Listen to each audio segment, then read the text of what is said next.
Oh, sudo. I actually liked in your critical path, Nate, you added essentially a cartridge for your sudo rules for that person. Yeah. I thought that was a really nice solution. Well, I mean, it's the cleanest way to get it done, but it's also not, I would say it's probably not the most common way that people do it. Commonly, people are used to just putting stuff inside of Etsy sudoers, which can turn into a big mess, which is why I like those drop-ins. Yeah. My one question would be sometimes people belong to a sudoers group, Hmm. right? And then you reference the group in your sudo rules to allow them to do things. Do you add them to the group in their file, or is there another file that has the group definition in it that you have to worry about? Yeah, well, I guess it would depend, right? I would, if I was adding a pseudo definition for a group, I would probably not have one for the user. I would have one for the group, or maybe have one for the purpose that it's trying to serve. Like, this is for my web team, for example, or something like that. I was thinking about the fact that you can define groups in sudo itself. That's not a system group, but maybe I that's mean, I don't know use if system groups instead. I would just use system groups because that's so much easier to manage than trying to keep track of another layer of groups inside of sudoers. Mm. I see Rick talks about Leap, which is an in-place upgrade, so you can keep your same stuff in There you place and just go. using it. So, RHEL 10 is out soon. You can upgrade all those RHEL 9 boxes to RHEL 10 and just move them.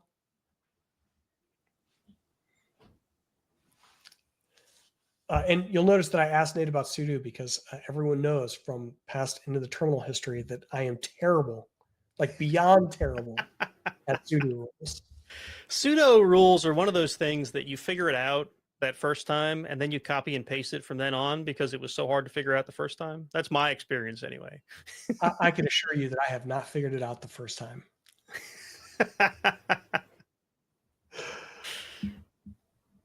All right. Tech Pros YT asked, tell me about the difference between Authselect and authconfig. I don't know. I think one of them is deprecated, isn't it? I could be wrong about that. I thought one was the older tool and one was the newer tool, but I could be misremembering. We have a TAM in the audience. Rick, go look this up.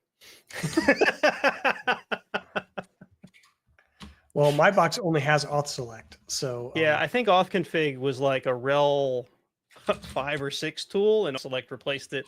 I could be wrong. I think that's what I want.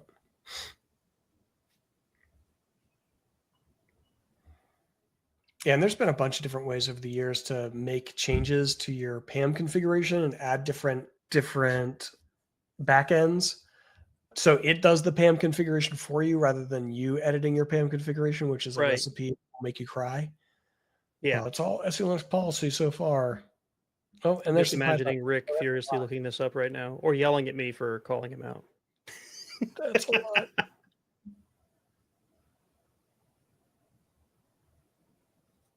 Yeah, I don't see anything super specific. There's OS build, which is actually image builder that builds system images. Python. Yeah, I don't see authconfig in there, so maybe it's not there anymore. So Rick has finally responded. Good job, Rick. Looks like Authselect replaced authconfig in RHEL 8. There you go. All right. So I think we're at the end of our prepared remarks, although a lot of it was not. So you had a comment about lost passwords and what to do about that, cockpit access and key-based authentication. Like I touched on the key-based authentication during the critical path. That's just SSH keys, right? How do you handle getting them in place? How do you handle getting them from the user, having the user generate them? It's a thing you should think about, right? Because that's the thing that the user should really generate because they're going to set a password. They better set a password on that key, right? In case that key ever gets lost. And you're going to want them to do that instead of you making it for them because it's just the right way to get it done. Certificate authentication, I've never actually poked at, but I know it's possible. Like you can actually use certificates instead of SSH keys. And lost passwords. I mean, this is a thing that can happen. I forgot my password. How do I get it back? And if you're running a system that does not have a central way of managing passwords, right? Which if it does, there's probably a lost password mechanism that you can pretty easily deal with, right? But if I've lost my password and these are like physically like local user accounts, then you probably have to work with an administrator, and you're going to want to do things like verify that the person that you're talking to is actually the person they say they are. And that's going to require some exchange of information based on something that only they will be able to answer. Maybe it's something about their employment. Maybe it's something about, them according to their employee record, things like that. And we didn't even touch on stuff like if you had a multi-factor key, like say you have a YubiKey and that falls down a drainage ditch somewhere, and how do you get those replaced? How do you verify that the user is who they say they are? Stuff like that. Another thing you're going to want to work into your policy, which we don't exactly have demos for, but things you're going to want to think about if you are developing a policy for these things. Yeah, at one place that I have worked, a user puts in their password request via, ticketing system. Mm-hmm. And then we contact their manager and go, hey, we received this thing for the user. Is this legitimate? And then they have to go to the person and be like, hey, did you ask to change your password? Okay, cool. That way, like, we're validating with another known human that Right. their known human had actually put in the change.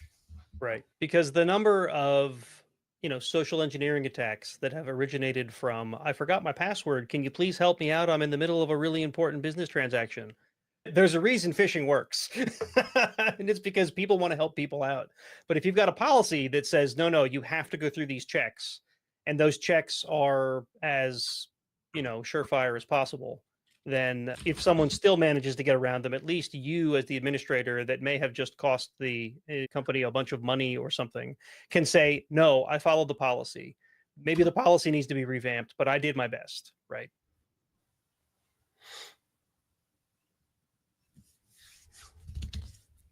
All right.